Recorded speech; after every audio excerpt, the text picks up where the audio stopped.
رسول اللہ صلی اللہ علیہ وآلہ وسلم نے فرمایا، تمام اعمال کا دار و مدار نیت پر ہے، اور ہر عمل کا نتیجہ ہر انسان کو اس کی نیت کے مطابق ہی ملے گا۔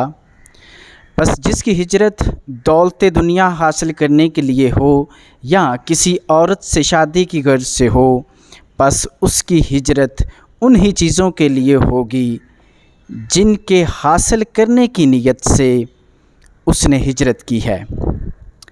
ایک بار پھر اس حدیث کو رپیٹ کر لیتے ہیں تاکہ ذہن نشین ہو جائے۔ تمام اعمال کا دار و مدار نیت پر ہے، اور ہر عمل کا نتیجہ ہر انسان کو اس کی نیت کے مطابق ہی ملے گا۔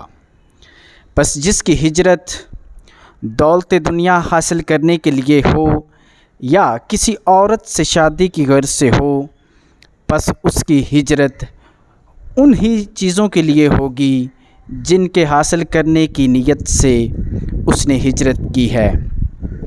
بخاری شریف حدیث نمبر 1۔